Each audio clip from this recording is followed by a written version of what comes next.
Sa hapong ito, maraming salamat po Dr. Cynthia P. Cuya, School Principal 2 of Quezon Science High School, kay Ginoong Romel C. Bautista, CESO 5 Pangsangay na tagapamanihala ng mga paaralan sa sangay ng Quezon, kagalang-galang ang Helena Doktora Helen Tan, Gobernador ng Lalawigan ng Quezon, at sa iba pa nating mga panauhin sa bulwagang ito. At gayon din po sa lahat po ng kaguruan ng Quezon Science High School. Alam ko pong halos bago na po ang mga kaguruan sa paaralang ito. Pero may mga ilan-ilan din po akong nakikilala hanggang ngayon. Kay Ma'am Rio, kay Ma'am Eileen, kay Sir Russell. At sa aking mga former college instructors na ngayon nasa Quezon Science High School na. Sina Sir Hermie at saka si Ma'am Aiza. To all the non-teaching staff, to the proud parents, relatives, and guardians of our dear graduates. And definitely not the least, to all the Quezayano graduates, a warm and pleasant afternoon to all of you. Graduates, you've made this far. Everyone, bigyan po natin ng masigabong palakpakan ang ating mga nagsipagtapos sa hapong ito. Graduates, napakasarap sa pakaramdam, no? Na after all your struggles, challenges, mga quizzes, exams, assignments, even your final projects or mga research papers nyo. Here we find ourselves at the bridge where you aimed to cross 6 years ago. Pwede nyo bang kausapin yung mga katabi, sabihing batchmate, tapos na. Okay na to. Tama si ma'am, sabi niya, yung nakita mo na sa imagine mong success ka eh. Yung success ka step by the step. 6 years niyong binunuyan at ngayon narito na kayo.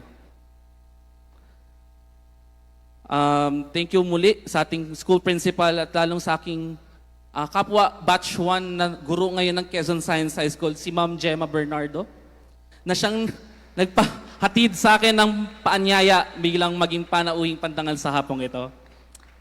Alam niyo, nung February 25 yon, tinawagan niya ako. Sobrang busy at sobrang stress ko na noon kasi malapit na yung biggest launch ng Canva noon, yung Canva Create, if you have heard it. Tinawagan niya ako, sabi niya, Rab, pwede ka bang maging guest speaker? Sabi ko, ano? Maging guest speaker? Saan? Sa Quezon Science High School. Sabi ko, bakit ako?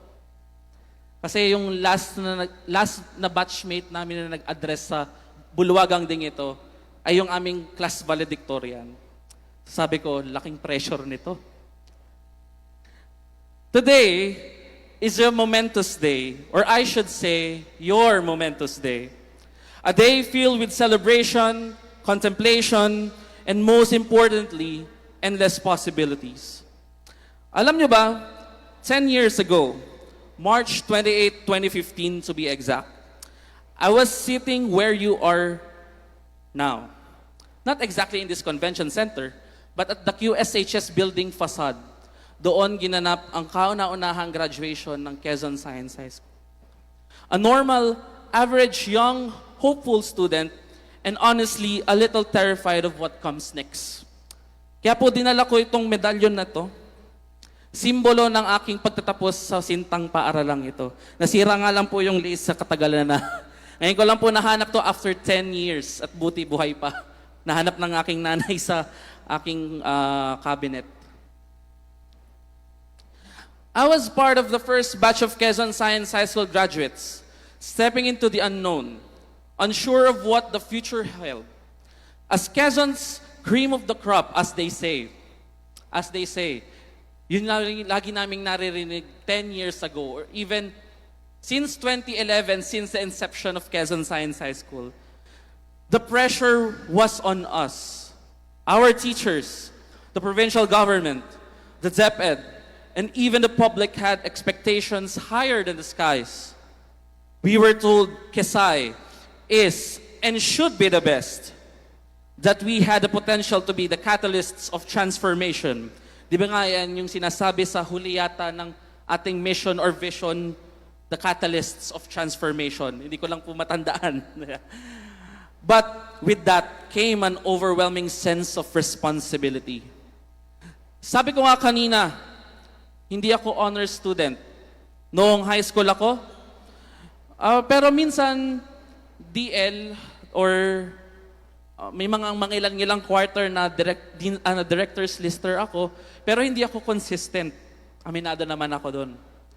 Hindi ko makakalimutan ng tong kwentong ito. Nung first year high school ako, meron kaming quiz sa algebra.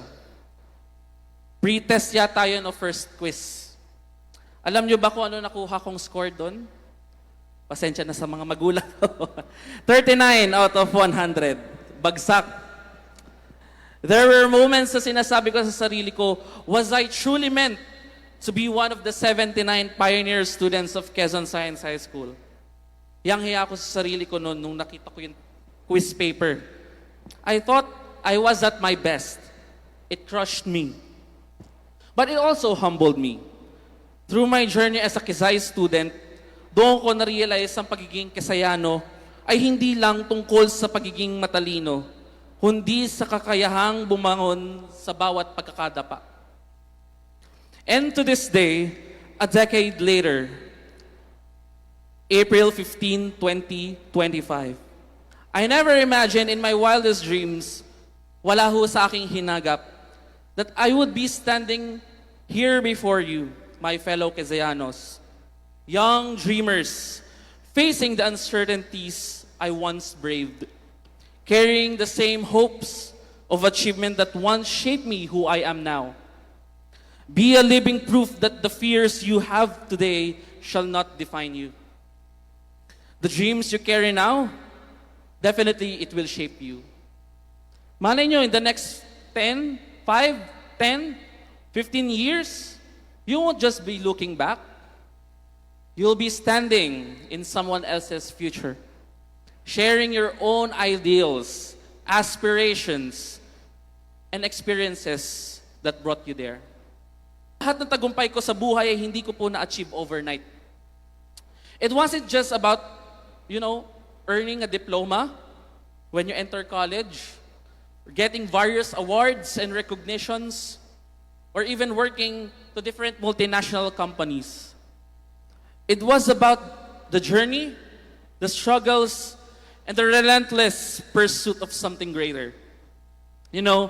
This commencement speech made me retrospect all the long, tiring nights during my high school days and also my college days. The relentless studying, yung figuratively nagsusunog ng kilay, ilang stabilo marker ang naubos ka-highlight ng module. Sino ba may gumagamit pa ba nun? Or puro iPad na lang ngayon? Maraming papel na nasasayang kapag nagkamali sa project o sa research paper. And the countless wishes that didn't go as planned. There were moments of self-doubt where I questioned, deserving ko bang maging Quezaiano? Buti pa yung kaklase ko, halimaw sa math, sa physics, sa chemistry. Kailan kaya ako? Ang galing naman ng grupong ito. Ang ganda ng research nila.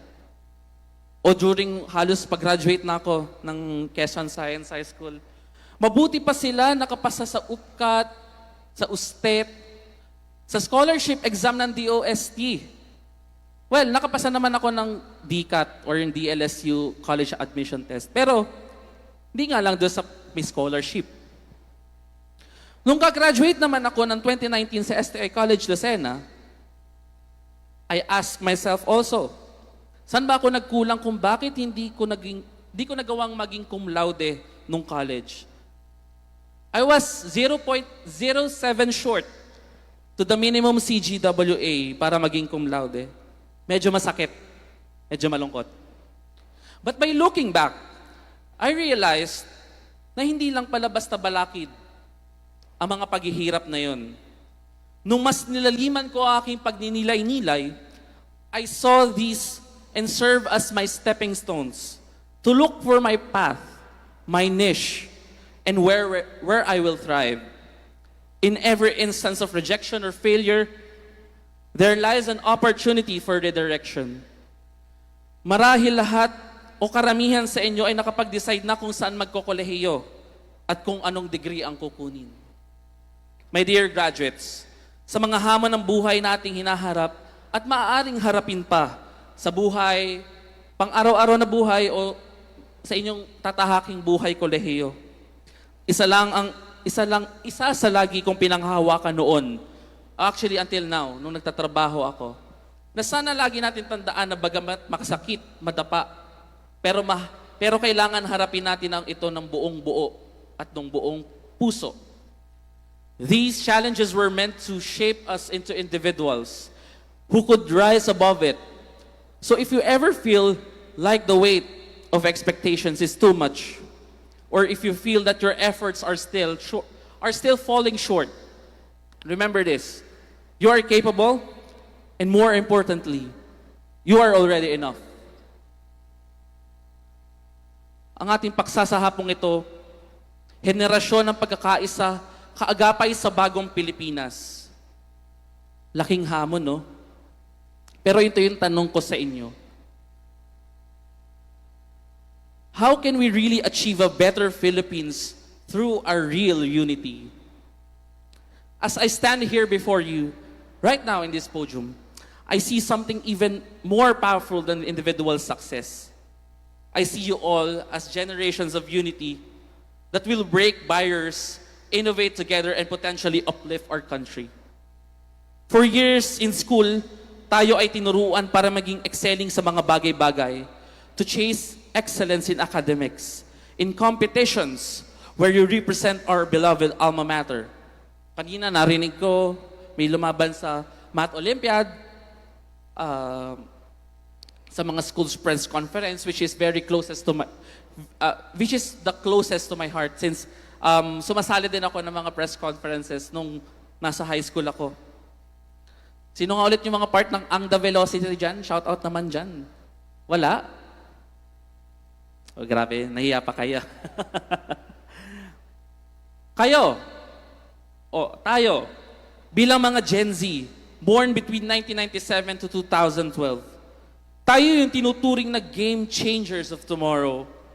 Well, technically, Gen Z pa naman ako. Pero ako yung nasa beginning range. Kayo yung mga nasa bandang gitna ng spectrum. You are part of the Gen Z that is more connected, more informed, and more socially conscious generation the world has ever seen. Tayong lahat, we grew up in a digital age, in a world where knowledge is at our fingertips, where the propagation of social advocacy is powered by social media, and where innovation is driven by young minds like yours. Be bold, resilient, and unafraid to challenge norms for the betterment of our society.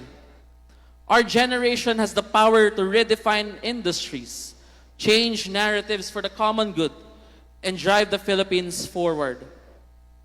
Having said that, graduates, I think I must say this. You are not just the future of this country. You are also the present. And how you will shape your present, how you will shape your present will define and will speak for our future. Your future and our future. Speaking of future, innovation, and transformation, let me impart a little learning from my MA in Multimedia Arts degree, which I'm currently taking at Mapua University. Last term, which my second term, we had this course called Managing Innovation through Design Thinking. I must say this is one of my most favorite subjects throughout. Just to give you a brief background of, and also this might be helpful as well to our teachers and our leaders in DepEd. Design thinking is a human-centric and iterative problem-solving methodology or approach that has 5-step process. Empathy, define or definition, then you ideate, then you prototype, and then you test. And things go iteratively. Of all the 5 steps, I would like to highlight and strongly emphasize this for you. The first step, empathy. Sa Tagalog, malasakit o pagdamay. Empathy, being on the first step, means a lot. You empathize so that you better understand the people's needs through observation and engagement, aiming to gain deep insights about their experiences and challenges. Para makamit natin ang tunay na pagkakaisa tungo sa bagong Pilipinas, we must truly involve the people.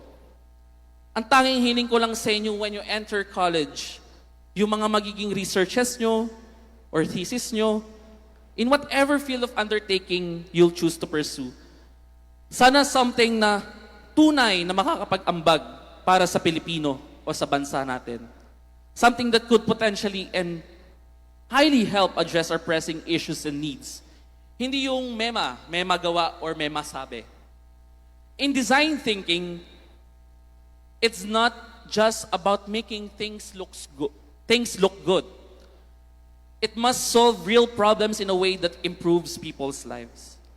A well-designed innovation should be usable, accessible, and efficient, addressing both practical needs and emotional experiences. The best solution come from working together. Sabi po kanina ni attorney, collaboration. Sa pagiging empathetic, we answer the question why. Knowing the why behind something is important because it gives purpose, clarity, and direction. It helps us understand the deeper reasons behind our actions, decisions, or beliefs, which can lead to a better motivation, stronger commitment, and more meaningful outcomes. Therefore, we should cultivate a culture of empathy because that's where true unity starts. When we understand people, their challenges, and their needs, and then apply strategic approaches, that's when we create real, lasting, and human-centered impact. Mabalik ulit tayo sa inyo. Let me tell you this, as cliche as it may sound, but be as it may. True success is never achieved alone. Look around you. Tingnan nyo yung paligid nyo.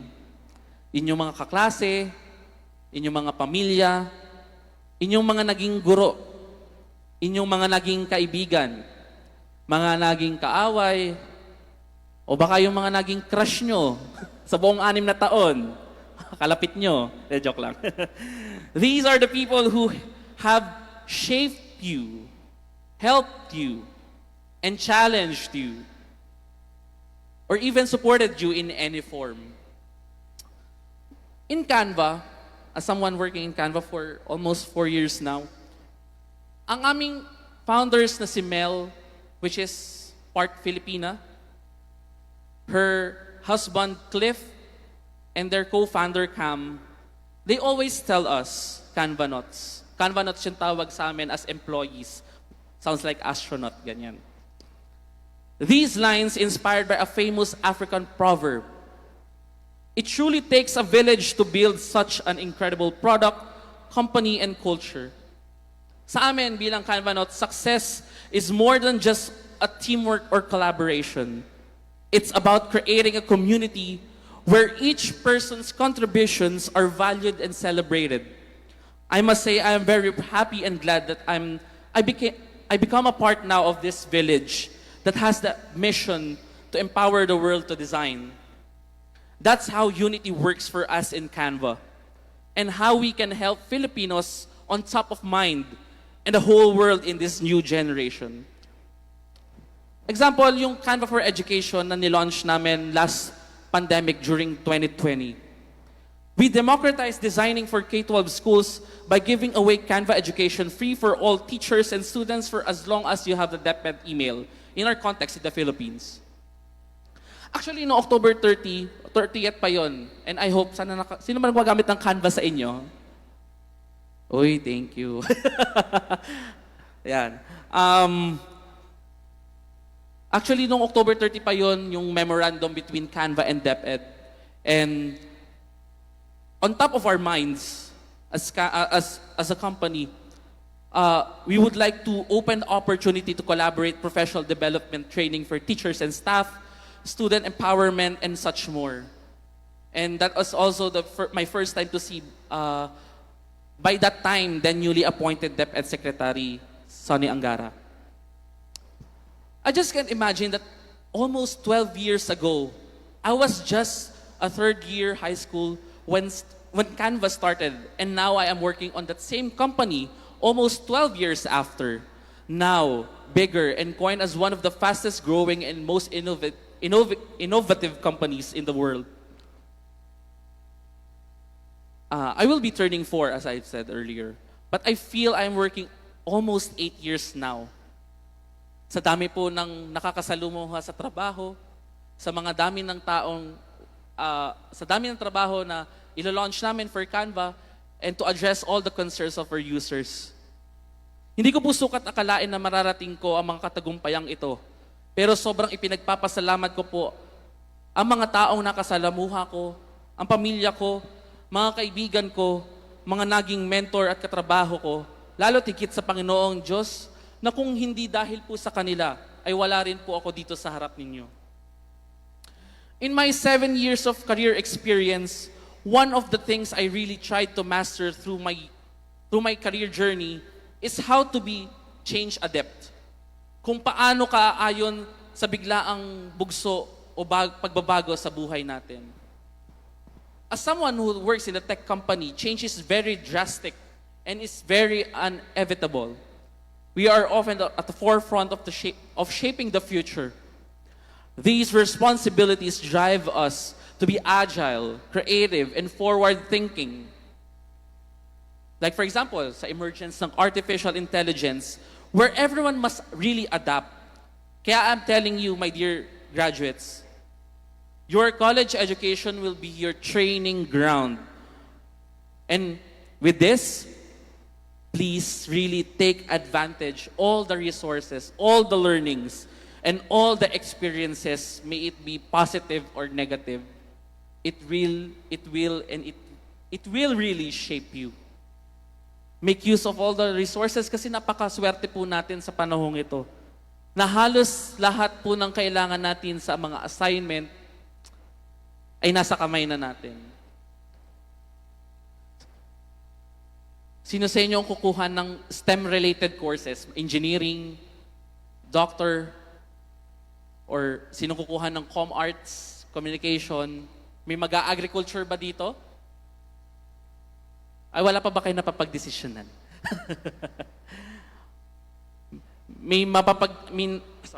May napagdesisyonan ba kayo kung saan kayo papasok? Big Four universities? UP?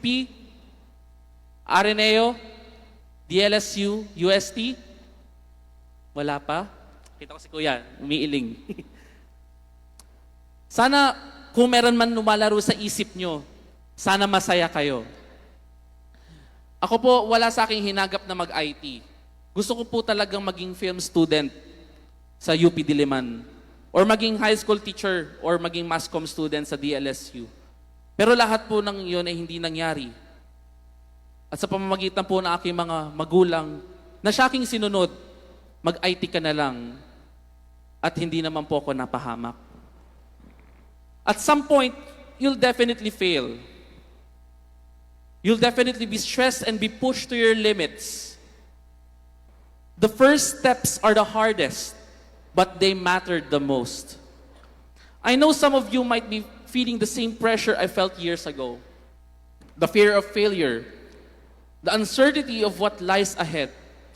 Hindi ko na po isusugarcoat. Life after today will not be easy. There will be challenges, setbacks, and moments of doubt. But let me tell you this, struggles become easier when they are shared. Yung patong-patong na projects, may makakasalamuha kayong terror na professors, tight deadlines, tapos may kasabay pang extracurricular activities, meeting new and trustworthy and not so good friends. Madami kayong makakasalamuha. Maraming mangyayari after this senior high school journey. Also in Canva, we are guided by 6 Canva values. And I would love to share these with you all as this might help you, hopefully, on your journey ahead. These values guide our behaviors as Kanbanauts and help us make decisions in our day-to-day work. Number 1, be a force for good. As you graduate and embark your college journey, remember that the world changes, not just with words, but with your actions. Being a force for good as you go along means using your talents, studies, and influence on uplifting those around you. When you join for sure may mga makaka-join sa university orgs or college orgs, or maybe helping your community in any little way. You can come up solutions that improve the community, embracing diversity on your campus, and ensuring that success is not just personal, but shared among your peers. Number 2, empower others. When you lead, great leaders emerge by lifting others alongside them. Hindi nag-iiwanan, hindi nang-aapak ng tao para makaangat. For sure, magiging leader kayo in any form, may it be in your student council, an org, or even a small groupings in a subject. Empowering your peers involved, sharing knowledge, supporting your classmates, and offering resources that help everyone succeed. True empowerment is about creating an environment where everyone feels valued and capable of achieving their best. Always strive to be the kind leader who not only seeks personal success, but also fosters the growth of those around you. Sharing is caring, di ba? Share your skills, and also listen to others' ideas and encourage collaboration. Third, make complex things simple. Ngayong pa-college na kayo, maraming bagay ang magmumukhang komplikado. Yun yung mga binanggit ko kanina. Yung assignment sa parang thesis na, minor subjects sa feeling major, at schedule na parang napakahirap buuin. Hindi ibig sabihin na hindi ito magiging madali, pero kaya mong gawin mas malinaw, mas maayos ang isang bagay. Kapag nahirapan ka, just ask yourself, ano ba talagang kailangan kong gawin? Hindi kailangan perfect agad. Wala namang first time na perfect. When you start doing something 100% sure or 99% failure yun. So, yun yung magiging, yun yung magiging stepping stone you to improve it better in the future. Number 4, pursue excellence. Excellence is not perfection. It's the relentless pursuit of growth, but to achieve true excellence, honor comes first. Dangal. It means holding yourself to a high standard, constantly improving and inspiring those around you to do the same. Because excellence without honor is empty. Pero kapag may dangal ka sa ginagawa mo, kahit maliit pa yan, yan ang tunay na kahusayan. Excellence becomes meaningful when it's rooted in honesty, humility, and integrity. Number 5, set crazy big goals and make them happen. Always look at your end goal. Kung gusto mo maging summa cum laude, gusto ko bang mag-top sa exam, gusto mo bang maging doktor o abogado, inyero, at kung ano-ano pang trabaho in the future. Dreams are meant to be big, bold, and sometimes even little crazy. The greatest innovations, the most inspiring movements, and the most transformative ideas all started with someone who dared to dream beyond what seemed possible. But dreaming alone is not enough. You have to act, persist, and bring those visions to life. No matter how impossible it seems, If you have believe in it and work for it, you can make it happen. And last but not the least, my most favorite, be a good human. Kasi kahit gaano pa tayo kagaling, kahit gaano tayo katalino, kung hindi tayo mabuting tao, kulang. Naniniwala ako na you can embody the first 5 values if hindi ka mabuting tao. In the pursuit of success, never forget the core of what makes us truly great, our humanity.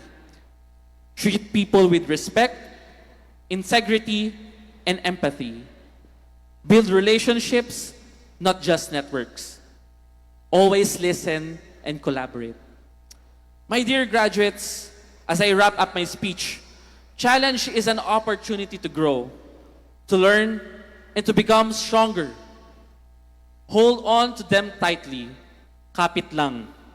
Let them fuel your ambitions and let them guide your decisions. In the face of adversity, let them be your beacon of hope and your source of motivation. Kahit anumang kurso ang inyong kunin, kahit saan pang universidad o pamantasan kayo mag-aral, hindi kailanman naging sukatan ng magiging tagumpay ninyo kung saan kayo magmumula. Lahat po ay bubuuin ninyo. Tanging hiling ko din po na sana baunin po ninyo as you move forward in your own journeys academically or personally. Ang tunay na batayan ng inyong halaga sa anumang magiging propesyon na magiging kayo balang araw, ay hindi ang pangalan ng eskwelahan na inyong pupuntahan or itatatak sa inyong diploma. Kung paano ninyo ginamit ang inyong kaalaman, kung gaano kayo gaging kahusay sa inyong larangan, at kung paano ninyo hinuhubog ang inyong sarili upang maging kapaki-pakinabang sa lipunan. Ang tagumpay ay hindi eksklusibo para sa mga nagmula sa itanyag na institusyon, kundi para sa mga may tapang, tiyaga, at patuloy na pagsusumikap upang maging pinakamahusay sa kanilang larangan. Kaya saan man kayo mag-aaral, anumang kurso ninyong pipiliin, tandaan, kayo po mismong uhubog sa inyong kinabukasan. At para naman po sa ating mga magulang, sa ating mga guardians, at sa buong pamilya na kasama natin mga nagsipagtapos sa bulwagang ito, hindi po namin ito mararating kung hindi dahil sa inyo. Sa bawat hakbang ng inyong mga anak, kayo ang unang nagbukas ng daan. Sa bawat luha, pagod at pag-aalinlangan ng inyong anak, marahil kayo po ay umiyak din ng kalooban. Sa bawat tagumpay, kayo po ang nasa likod po nila. Para sa mga bagulay na nawawalay sa kanilang anak kasi nakadorm ang kanilang anak sa Quezon Science High School. Marahil may mga panahong tila namimiss nyo po ang inyong mga anak. Tama po ba? Parang hindi yata namimiss ng mga magulang. Namimiss nyo po ba ang mga anak ninyo pag nasa dorm? Ayun, may pumapalakpak si Mami. Namimiss niyo yung anak niya. Tanda ko po nung unang pasok ko po sa Quezon Science High School, hindi po ako nakadorm. Ako po ay uwian. Mula Pagbilao, papuntang Tayabas. Kasama ko po ang aking tatay. Sa unang 2 linggo, hatid sundo niya po ako nung uso pa yung ordinary bus. Hindi ko po alam kung may ordinary bus pang bumabiyahe. At doon ko rin po unang natutunang sumakay mag-isa sa bus, mag-commute sa jeep, kasi nung elementary po ako, naka-school service po ako. Natutunan ko din po maging mabilis ang kilos, marunong magtanong-tanong kapag hindi alam ang direksyon. Marahil sa kanya ko rin po natutunan yung survival skills, kaya ngayon, mani-mani na lang po sa akin ng pagpunta sa Maynila, pagpupunta po ako sa trabaho. Sa nanay ko naman po, all-out support naman po siya sa mga gawaing pampaaralan. Tanda ko po noon, ang pamasahe ko noon, 50 pesos. Tamang papasok at pabalik. Kasi may libreng pagkain po sa Quezon Science. Na-miss ko po yun. Ang araw pong ito, graduation man kung tawagin, pero para po sa akin, ito po rin ay pagkilala sa inyong sakripisyo para sa inyong mga anak. Mga graduates, palakpakan po natin ating mga magulang. Kaya sa lahat po ng mga narating ng mga anak ninyo, ito man may diploma, medalya, o simpleng ngiti ng tagumpay, kayo po ang dahilan. Sabi nga, behind every kid who believes in themselves is a family who believe first. That kind of belief, that quiet, unconditional, and unwavering faith is what built this day, is what built them. Ang katagumpayan ng inyong anak ay katagumpayan niyo rin po. Sana tuloy-tuloy pa rin po ang inyong suporta sa inyong mga anak hanggang makatapos po sila ng kolehiyo. Sabi nga ng graduation song ko namin nung preschool ako, graduation day is not the end, but rather is another start of aiming more, learning more, and opening new doors. Ito na, papunta na kayo sa mas exciting na part, yung masusubok sa inyong katatagan at mag-a-unleash ng inyong tunay na potential, ang college life.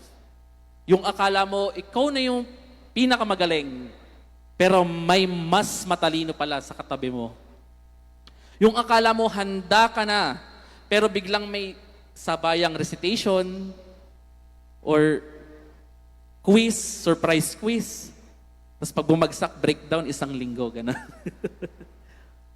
Yung tipong kaya mo na dati lahat, pero ngayon, kailangan mo munang masaktan, magkamali, matuto, bago maabot ulit ang success. Magkaganon pa man, huwag matakot. Pasasaan pa at pinupuyatan mo to kung hindi mo rin lang lalakarin ang landas patungong pangarap. Dahil lahat ng narating ninyo ngayon, patunay lang na kaya mo pang pumunta sa mas malayo. Malayo ka na, pero malayo pa. At sa bawat bagong pintong magbubukas sa harap ninyo, let's bring the ideals of our dear alma mater. Kahit saan man kayo dalhin ng landas, huwag kakalimutan kung saan tayo nagsimula. Honor, dahil ang dangal mo ay hindi lang nakaukit sa ating mga pangalan, ito ay nasa bawat desisyon nating tapat at marangal. Excellence. Alam kong hinulma tayo ng Quezon Science High School na hindi pang okay na to levels. Dahil hindi sapat ang sakto, sabi ko nga, set crazy big goals and make them happen. Service. Dahil ang tunay na talino, hindi lang para sa sarili, kundi para sa kapwa at sa bayan. So as you step out of these walls into a bigger world, don't forget, success is not about where you start, it's about how you rise every time you fall. It's about pushing forward when the odds are against you. Mula po sa kaibuturan ng ating puso, congratulations muli, graduates. Maraming salamat po. Ako po muli si Kuya Rock. At I'm so excited to what next chapter awaits. At excited na kaming makita kung paano nyo isusulat ito. Magandang hapon at maraming salamat. Padayon. Maraming salamat, Ginoong Rafael Joshua S. Rigos. Natitiyak namin na sa iyong makabuluhang mensahe para sa ating mga magsisipagtapos ay magsisilbi itong inspirasyon at gabay sa kanilang pagtahak ng bagong landas tungo sa maunlad na kinabukasan. Ngayon naman,